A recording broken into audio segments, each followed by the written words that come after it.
Zane's interest in real estate started from modest roots. Growing up in a humble family, he couldn't afford college, so he pursued a career in construction. With a strong work ethic and talent for craftsmanship, he thrived in the industry and quickly recognized the investment potential in real estate. His first renovation project began when he spotted a rundown condo on a job site. Intrigued, he bought and restored it, sparking his passion for buying, renovating, and selling homes. The early years were tough. Zane worked long hours, managing multiple projects while learning real estate.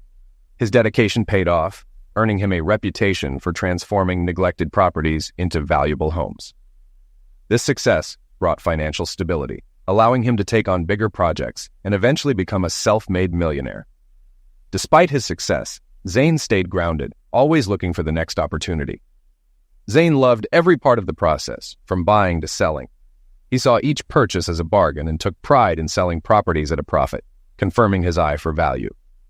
By age 52, after more than 30 years of renovations, Zane was an expert in his trade, living mortgage-free in a beautifully restored home he had bought at a great price.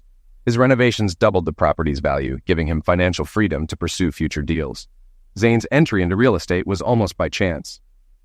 While working in an area with affordable condos, he noticed one in disrepair with a "for sale" sign.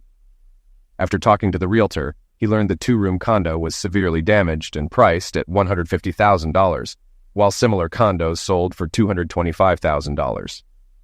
Zane estimated he could renovate it for $25,000 to $30,000, but didn't have the full $150,000. With the realtor's help, he secured a reconstruction loan. After navigating a lengthy approval process, Zane became the proud owner of his first real estate investment. Since Zane had a full-time job, he could only work on the condo in his spare time, which slowed down the renovations. He hired some workers, but they did poor quality work, so Zane had to fix their mistakes. This cost him time and money, as he was still paying for the mortgage, insurance, utilities, taxes, and condo fees. To speed things up, Zane took 2 weeks off work, dedicating 12-hour days, including weekends, to finish the job. He encountered unexpected issues, like needing to replace the entire air conditioning system, adding thousands in unplanned expenses. Zane listed the condo before it was fully renovated, and a neighbor offered to buy it for his mother. Zane let the buyer choose the colors and carpeting, and when the work was finished, the condo had new tile, wood floors, cabinets, appliances, and an air conditioning system. The buyer agreed to the $250,000 asking price. Zane had invested $40,000 in the renovation, including paying professionals for high-quality work. After closing costs and realtor fees, Zane made $35,000 in profit within 3 months. He was pleased with his first investment and learned valuable lessons for future deals. Zane attended real estate seminars, learning about hard money lenders, who offer quick loans for renovations, but at high interest rates. Though expensive, these loans could be processed quickly, eliminating long waits for traditional bank loans. To streamline his process, Zane became a licensed realtor, gaining access to the Multiple Listing Service, MLS, which allowed him to find and make offers on properties independently. He also earned commission on both buying and selling properties.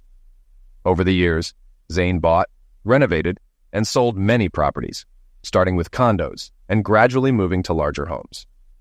By saving his profits, he was eventually able to buy houses with cash, speeding up transactions and securing better deals from motivated sellers.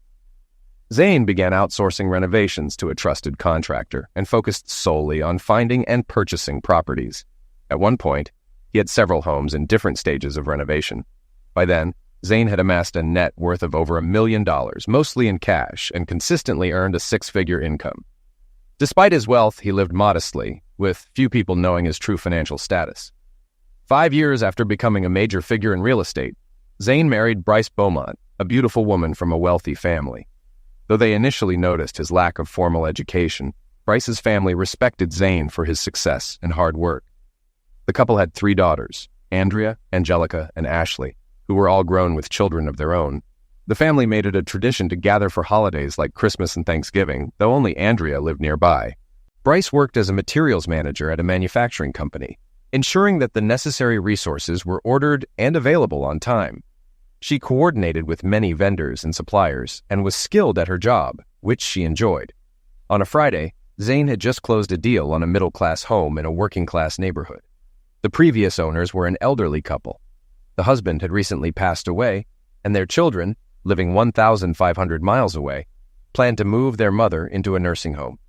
They needed to sell the house, which was in poor condition and a slow seller. A realtor colleague recommended Zane as a buyer interested in renovation. Zane inspected the house and saw that the foundation, roof, electrical system, and HVAC all needed work. The yard was neglected and the driveway had cracks.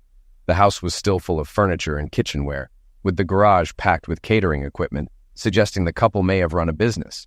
The children knew similar homes were valued at $315,000, but Zane offered $250,000, explaining that at least $50,000 in renovations would be needed. Since the house was fully paid off, the children agreed to split the profit. The deal closed the following Friday, and Zane had the keys by 3:30 p.m. Instead of going to his office, Zane went straight home, planning to celebrate with Bryce. Her car was already in the garage, which was unusual. Inside, he found no greeting. After pouring himself 2 shots of rum, he heard the shower running upstairs. When he entered the bedroom, he saw cocktail dresses, lingerie, high heels, and fishnet stockings laid out.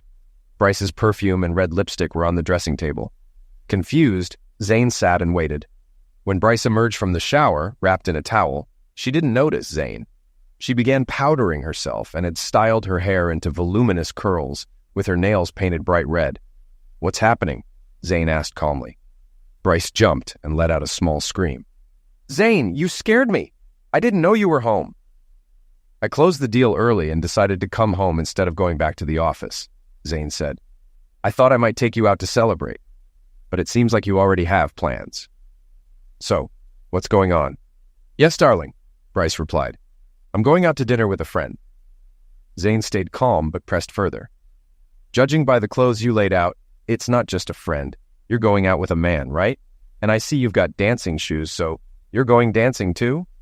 "Yes, darling," she admitted. "We thought we'd go dancing to make the evening fun." "Who's this friend?" Zane asked.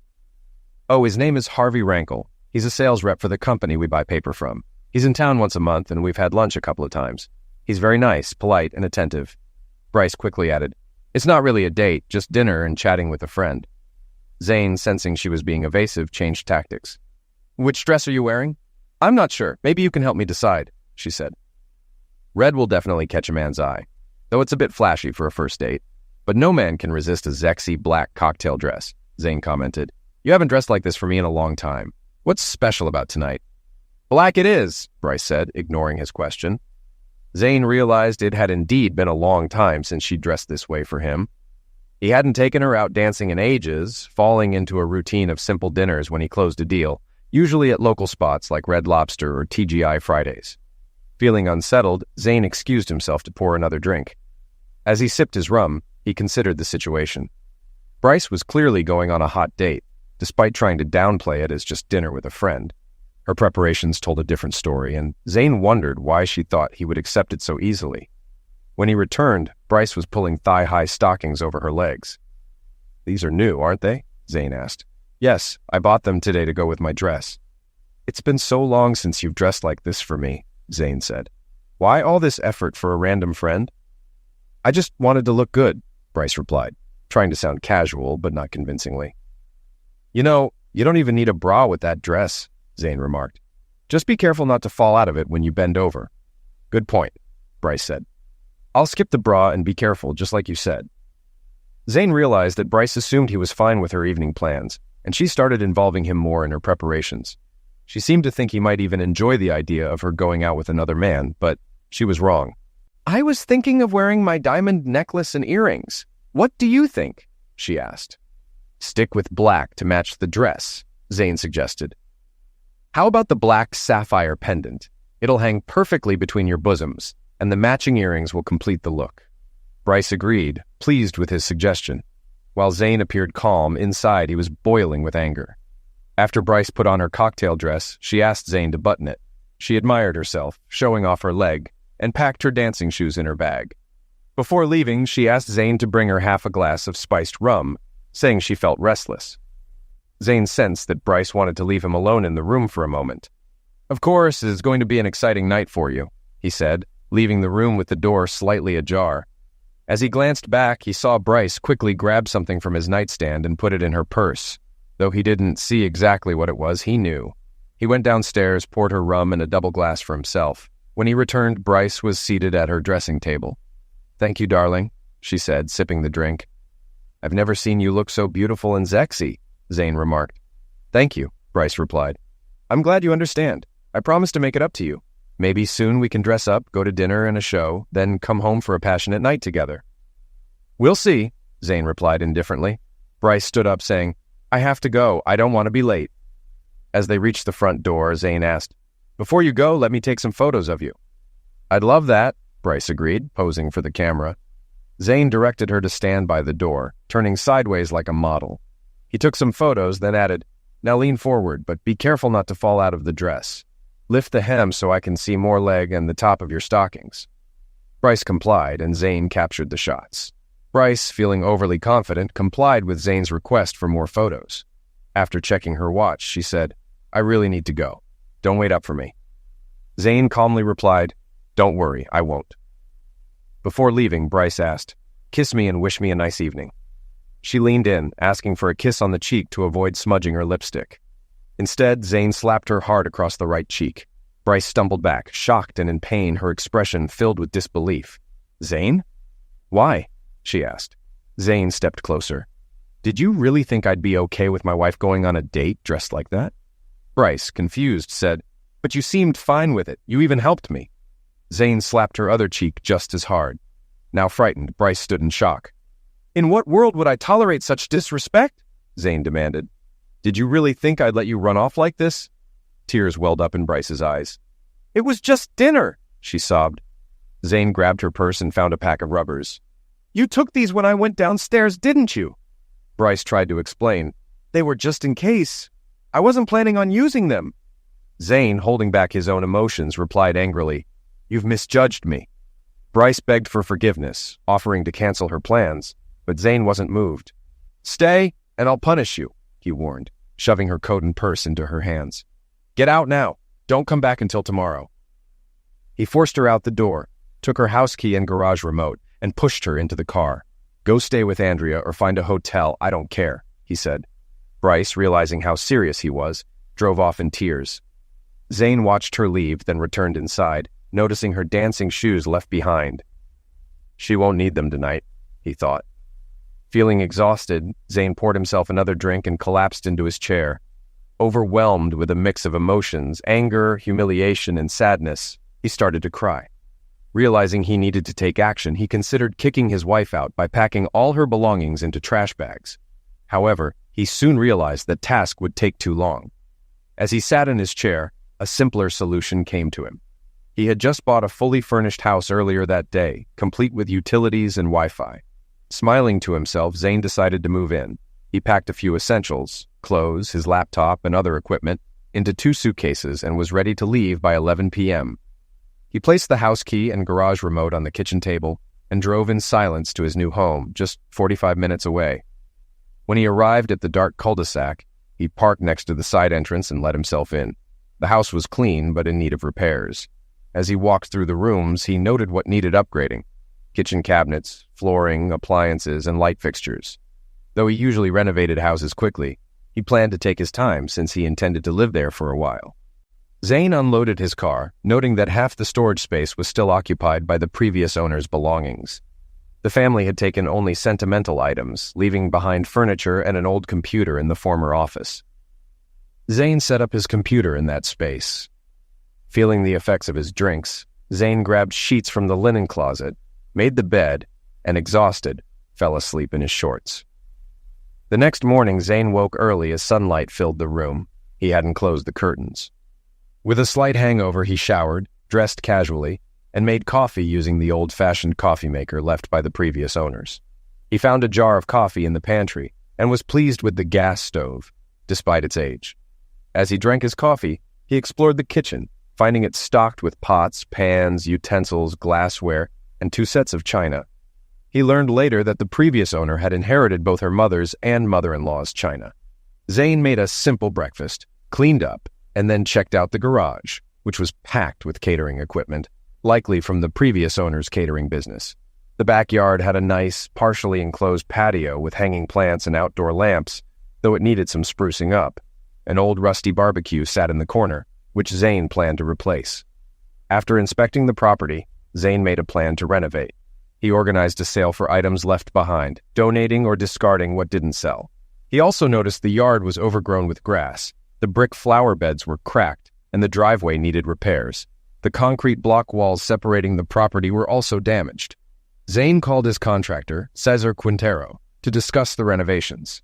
While waiting for Cesar, he met his first neighbor, Lee, a Vietnamese widow, and her elderly mother. Lee offered to introduce Zane to the neighborhood, which he appreciated. When Cesar arrived, he and Zane reviewed the house and noted the necessary work. Cesar commented that the house had the least curb appeal on the street and agreed it needed significant upgrades. As they walked the cul-de-sac, they noticed other homes also needed repairs. After planning the renovations, Cesar left, and Zane was alone again.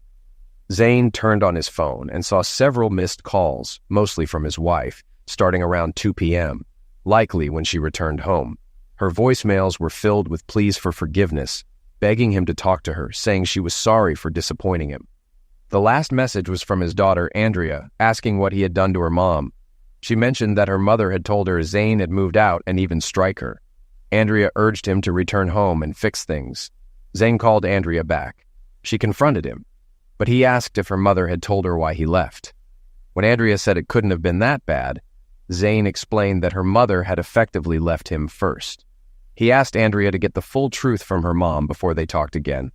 Andrea agreed, mentioning her mom was staying with them for a few days. Over the next 3 days, Zane didn't hear from Andrea.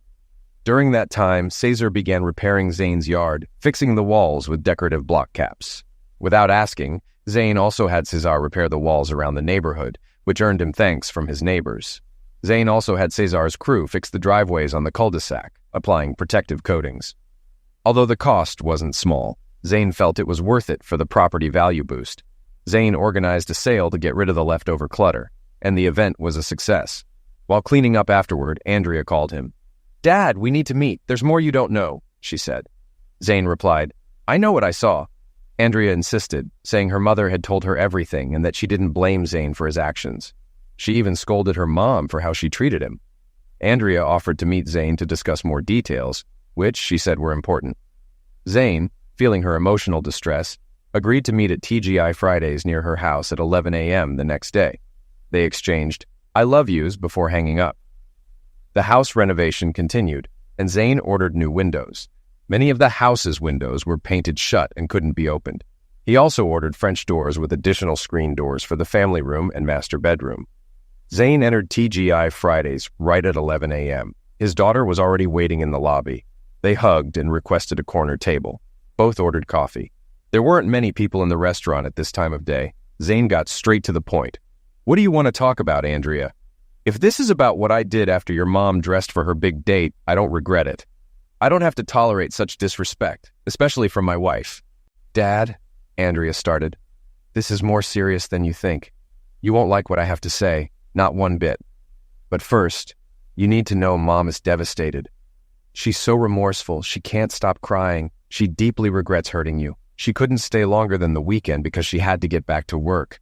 I visited her twice. She just goes to work, forces herself to get through the day, and then returns home to an empty house. I don't feel anything for her after what she did to me," Zane replied. Andrea pulled 2 items from her large bag, a brown envelope and a standard letter-sized one. "Dad," Andrea said, picking up the smaller envelope, "this is Mom's apology letter. She knows you don't want to talk to her, and even if you did, she's not sure she can face you. She's so ashamed. I won't make you read it. You can toss it if you want, but here it is. Maybe you'll read it later." "What's in the big envelope?" Zane asked. "This is a detailed account of Mom's relationship with the guy she went on a date with. It's written with precision, at my request." "Why should I read it?" Zane asked. "I don't care." "It's not for you, Dad. It's for HR at Mom's job." "And why would they care what Bryce did on her own time with someone not from her company?" "Dad," Andrea said, taking Zane's hands with a sad look, "I need to tell you what happened after you kicked Mom out. It's going to hurt, but it's better coming from me. I told her to stay with you for the night. I didn't want her around. I wasn't sure. I didn't want to touch her again." "I know, Dad," Andrea said. "When she complained about the long drive, you told her to find a motel or hotel." "Right," Zane said. Mom was hurting, not just from the slaps, but she realized how much she'd messed up. No matter how angry you seemed, she knew she hurt you deeply. She was confused, too.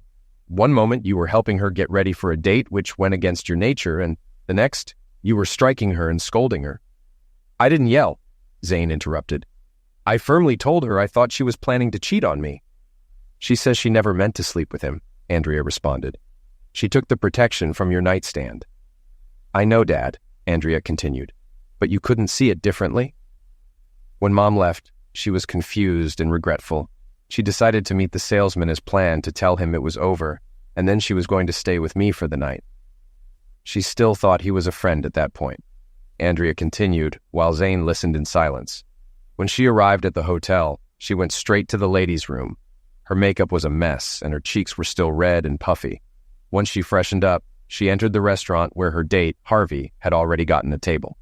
She didn't greet him with a hug or kiss, and he immediately knew something was wrong. She got right to the point, but before she could finish, she started crying. He tried to comfort her, hugging her and saying everything would be okay. He ordered a glass of wine to calm her down, and she drank it all at once, on an empty stomach. Harvey told her not to worry about their relationship and that he understood, but he implied you were too controlling. He then ordered a bottle of wine for the table and criticized you, Dad, saying no real man would ever strike a woman. The wine started to relax Mom, and she kept drinking more. Soon she felt the full effects of the booze. She told Harvey she needed to leave and drive to my house, but he said she wasn't fit to drive, and she probably wasn't. Mom said if she couldn't drive, she'd get a hotel room and go to my place in the morning. Harvey checked the front desk and told her the hotel was fully booked because of a convention. He then invited her to rest in his room for a few hours before leaving. She was so drunk she needed help just getting to the elevator. Andrea paused, watching her father's reaction, but Zane remained silent, his eyes narrowing as he listened. Once in Harvey's room, Andrea continued, he helped her to the bed, but then things took a turn. He went from helping her to kissing her neck. Mom pushed him away, angrily telling him their relationship was over. She just wanted to lie down for a few hours because she felt dizzy and nearly collapsed onto the bed. Harvey was kind enough to lift her feet onto the bed and take off her shoes. She remembers him massaging her legs, but she soon fell asleep. Zane sat in silence, his jaw tight, as Andrea went on. The next thing Mom remembers is Zex. It was over in seconds. She told me she thought it was you. She didn't realize she wasn't at home in your bed. Zane slammed his hand on the table. So she slept with him anyway, he exclaimed. Dad, Andrea interrupted. Mom didn't consent to having sex with him. Zane shook his head, his frustration growing. She dresses provocatively for a hot date, meets him at his hotel restaurant, they have drinks, and then she goes up to his room. Now she's claiming no consent. Is that really true? Yes, Dad, Andrea replied quietly. But that's not all. Early in the morning, as the light was just coming up, Mom woke to find an unclothed man next to her, his hand on her chest, trying to have sex with her again. She pushed him away and jumped out of bed. Now sober, but with a headache, she realized what had happened. Harvey had gotten her drunk and taken advantage of her while she slept. He tried again in the morning. She screamed at him, telling him she never wanted to see him again. He just laughed and said she didn't feel that way last night. Zane's face turned pale as he absorbed the information, while Andrea continued. Mom knew what had happened and felt ashamed for letting him lead her on for so long. She realized all he wanted was to get her into bed. She showered, cleaned up, and left the hotel.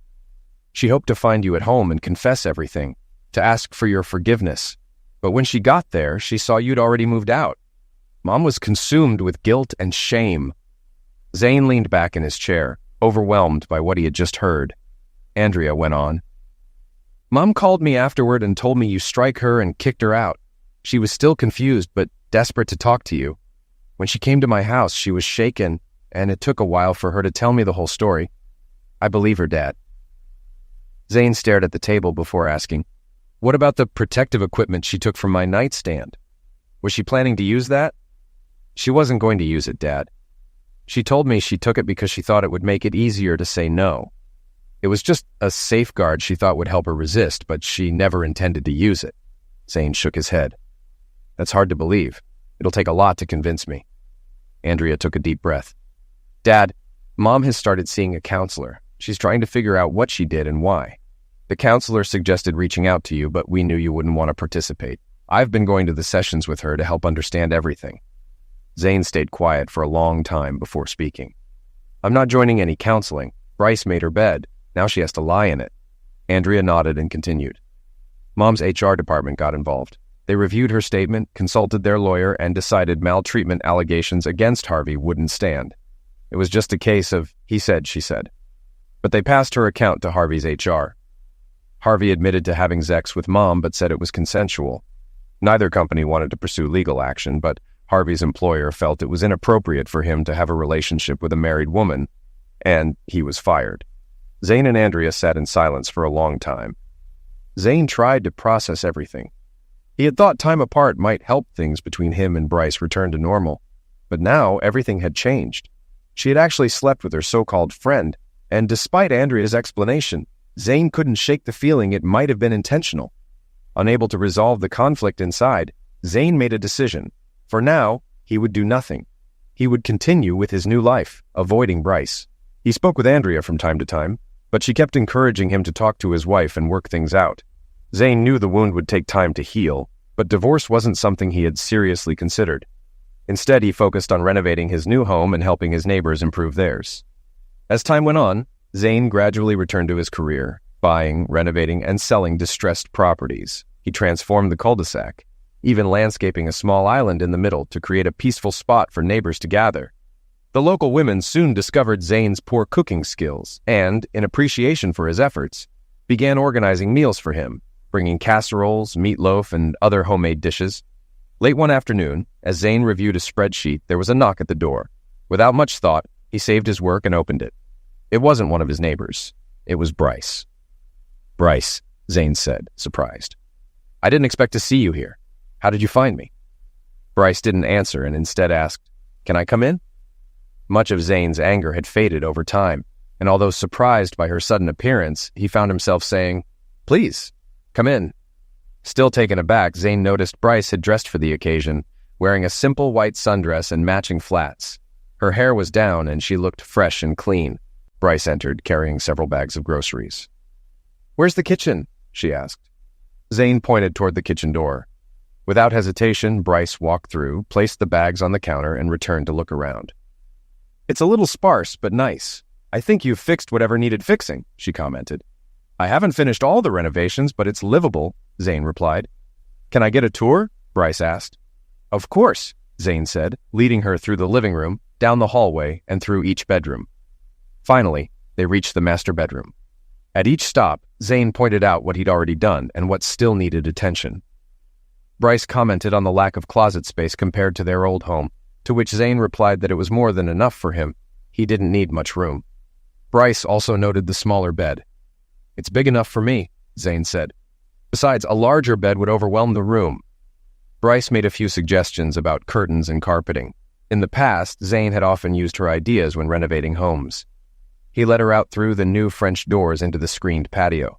Bryce admired the cozy space and remarked, "This would be perfect for relaxing in the evening after dinner." "I often do," Zane said. "With a glass of my favorite strong red wine. It helps me sleep."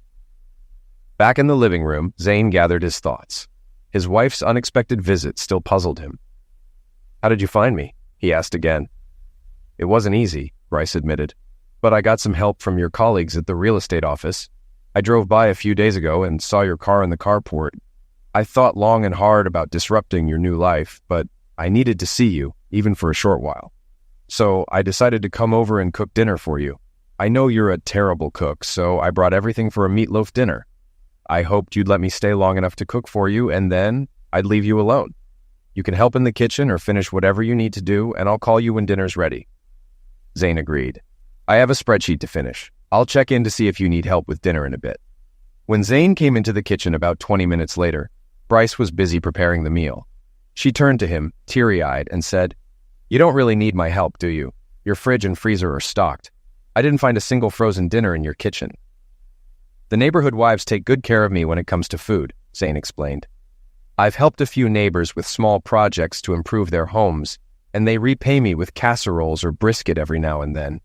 But I'd love to have your meatloaf, and I appreciate you coming here to make it."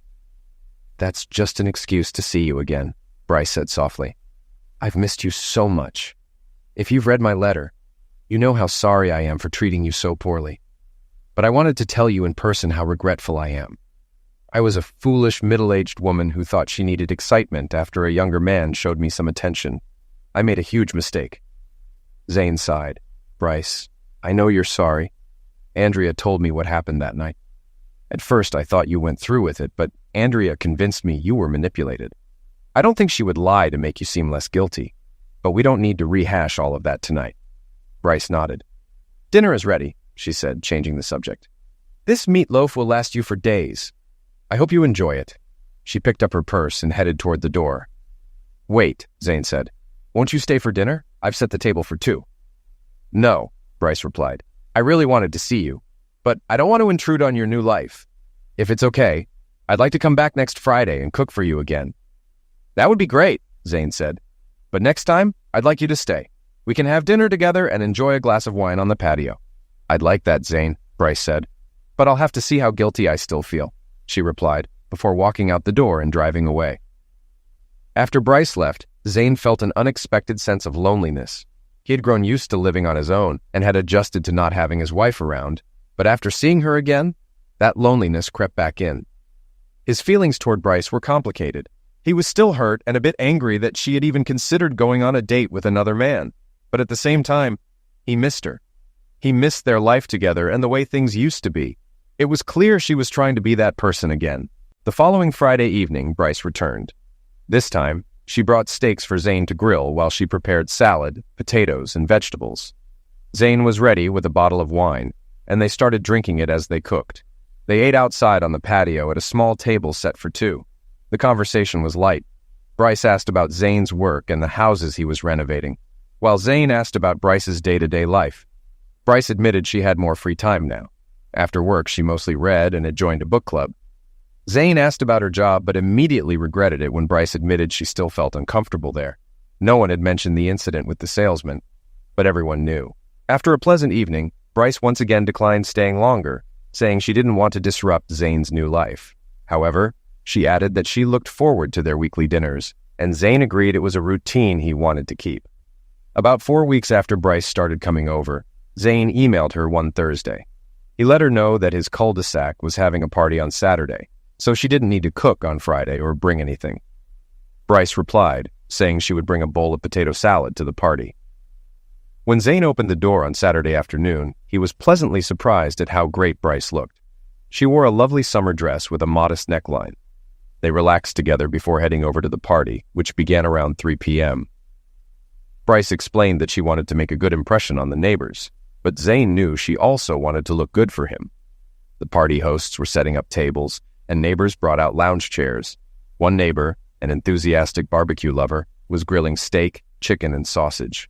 Almost everyone contributed beer, wine, and other drinks, while Zane brought several bottles of his favorite dark red wine. As the neighbors arrived, Zane introduced Bryce. Many were surprised to learn he was married. Some even admitted they hadn't known.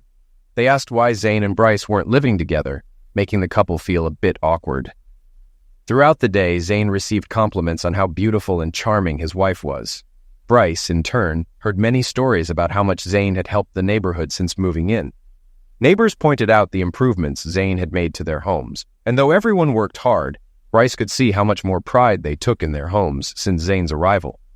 As the party progressed, the men gathered to talk sports while the women gravitated toward Bryce, asking about her relationship with Zane and why they weren't living together.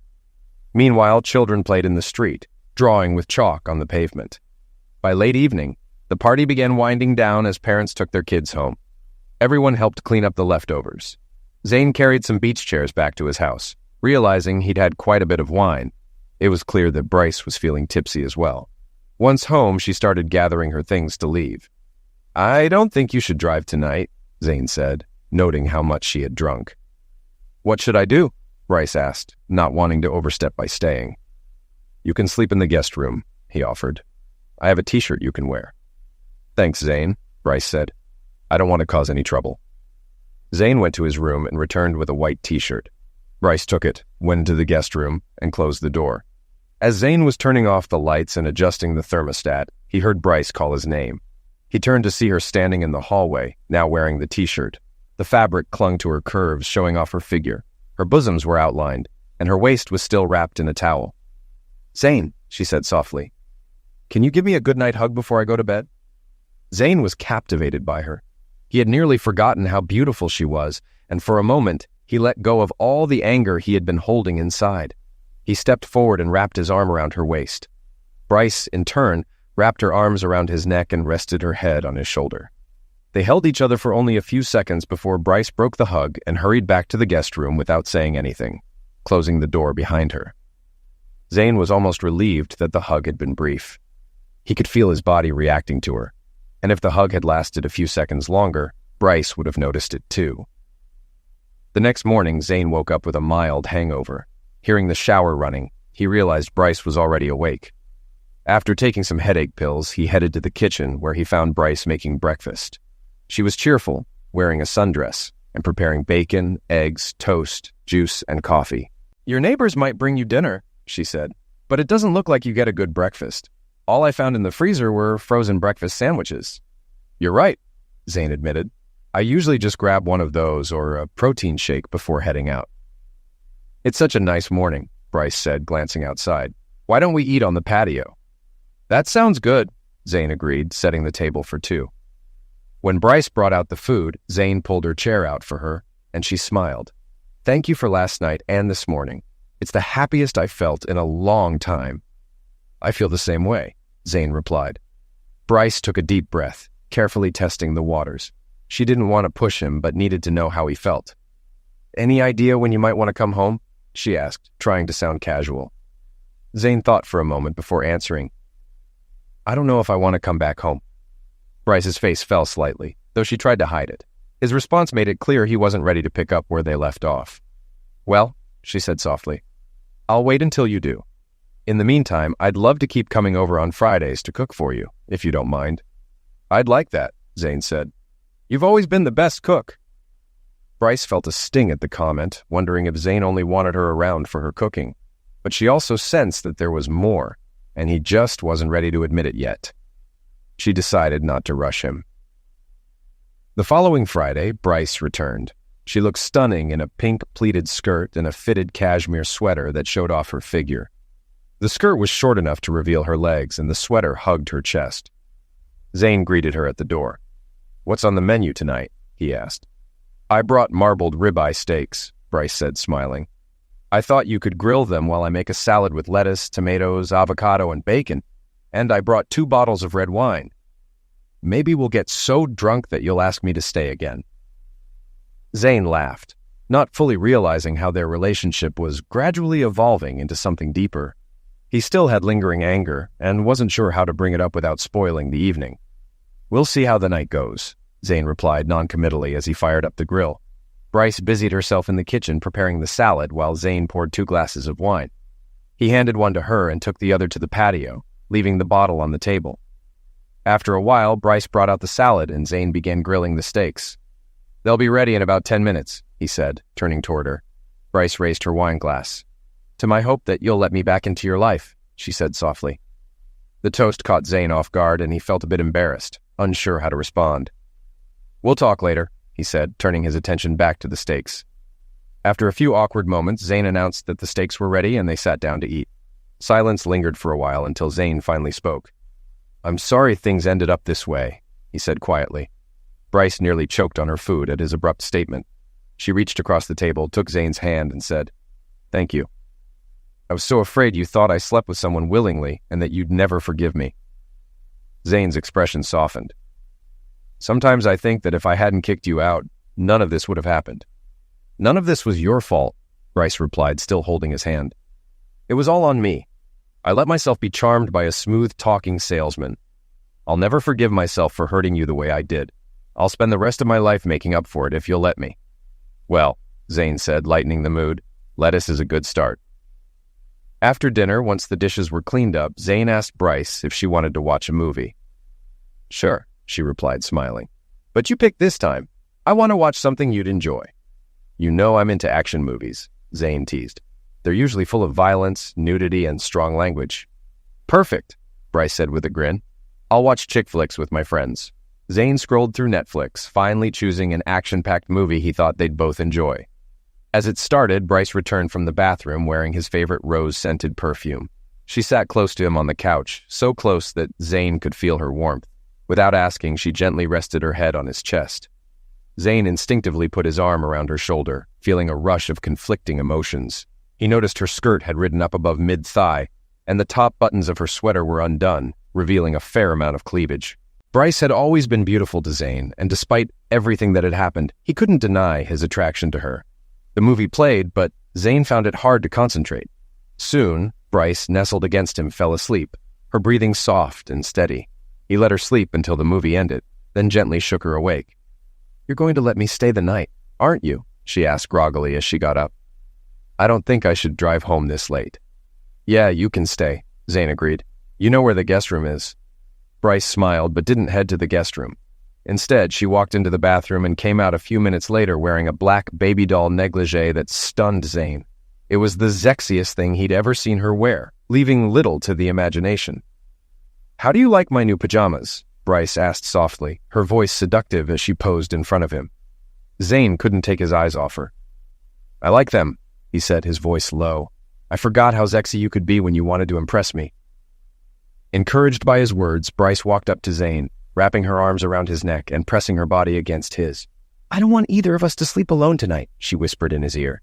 Zane could feel her body respond to his, and despite the unresolved tension between them, the desire he had for her surged back. "I know you haven't fully forgiven me," Bryce continued, her voice emotional, "but please don't let that stop you from enjoying this moment. You can do whatever you want with me. Anything." Any resistance Zane had disappeared. He kissed Bryce passionately, their lips locking in a heated embrace. He pushed her hair back and kissed her neck, eliciting soft moans from her. Zane picked her up and carried her to his bedroom, tossing her onto the bed. Bryce reached for him as he climbed on top of her. As they made love, Bryce thought to herself, "How could I have been so foolish to think any moment with someone else could compare to this?" She arched her back, pressing closer to him, feeling his intensity. That night, Zane and Bryce released months of pent-up emotions, going round after round before falling asleep in each other's arms. For Zane, it felt like all the sexual tension and anger had finally dissipated, and Bryce looked more beautiful and desirable than she had in years. The next morning, they sat together on the patio for breakfast. Bryce, glowing from the night before, took a deep breath before speaking. "Zane," she said softly, "I think you know how badly I feel about everything I did. I'll never do anything like that again, but we've been apart for almost 6 months. Don't you think it's time for us to live together again?" Zane paused, putting down his fork and wiping his mouth with a napkin. He looked out at the bright morning sun, thinking about her words. Then he turned back to Bryce and said, "I've thought about it, but I've made up my mind." Bryce's heart sank, waiting for him to explain. "First," Zane continued, "the old house is too big for me now. When the kids were growing up, it was perfect, but now, it's just too much. And honestly, I never really fit in with the neighbors. They're all college graduates, professionals. I barely finished high school. I don't have much in common with them." "But Zane," Bryce interrupted, "you've done so well. You make just as much as they do with your renovations. Our house is one of the nicest, thanks to your work." Zane shook his head. "What I'm saying is, this is my home now. This is where I want to be. These are the kind of neighbors I want. When this house is done, it'll be just the right size for me. I'm not going back to the old house." Bryce's face fell, her eyes filling with sadness. "Oh, Zane, that's not what I wanted to hear." She stood up quickly, trying to hide her disappointment. "I have to go," she said abruptly. In just a few minutes, Bryce gathered her things and left, leaving Zane feeling conflicted. He hadn't intended to hurt her, but deep down, he knew he didn't want to return to their old life. The new house and routine had become his comfort. For 2 weeks, Zane didn't hear from Bryce. Then, one Friday afternoon, there was a knock at his door. When he opened it, he was shocked to see Bryce standing there with 3 suitcases. "I have 2 more in the car," she said, walking in and setting down the luggage. "What's going on?" Zane asked, confused, as he helped her with the other suitcases. Bryce wrapped her arms around his neck and kissed him passionately. "If you want to live in this house, then this is my house too," she declared. Zane stepped back, shaking his head. "Bryce, you won't like living here. There's barely enough space for your things, especially your clothes. In the old house, you filled every closet. Bryce smiled softly. I gave away almost everything. What I have left is in these suitcases, but you'll still need to find a way to create a bit more closet space. Zane sighed, knowing the master bedroom didn't have enough room. He had considered knocking down a wall to expand into his office, but hadn't made a decision yet. And your work? Zane asked. It's a long drive from here, and with traffic it'll be even worse. I don't have a job anymore, Bryce said calmly. I resigned. Zane blinked in surprise. Why? I was still the subject of office gossip, and some salespeople made indirect comments based on rumors, Bryce explained. Besides, you've always said you make enough for the both of us, so now I'm not working. I'll find other things to do. Zane looked at her doubtful. Bryce, you won't want to sit here all day. Most of the neighbors work. You'll be alone. I've thought about that, Bryce said. Maybe I'll do charity work. I have a degree in accounting and studied psychology. Plus, I speak some Spanish. I want to help broken families and misused women. But first, I need to fix our family. With that, Bryce hugged Zane tightly and kissed him again. Zane knew she was winning him over, and he wasn't sure how to stop her. I hope you didn't give away all your sexy cocktail dresses and heels, Zane whispered in her ear. I kept a few, Bryce replied, intrigued. Why? I was thinking we could go on a fancy date once a month, maybe more, Zane said. I wouldn't mind dressing up and going out dancing with a beautiful woman in a cocktail dress. Maybe even stay at a nice hotel afterward. Bryce's face lit up with joy. I love that, she said, kissing him passionately. Welcome home, Bryce, Zane whispered as he picked her up and carried her to the bedroom.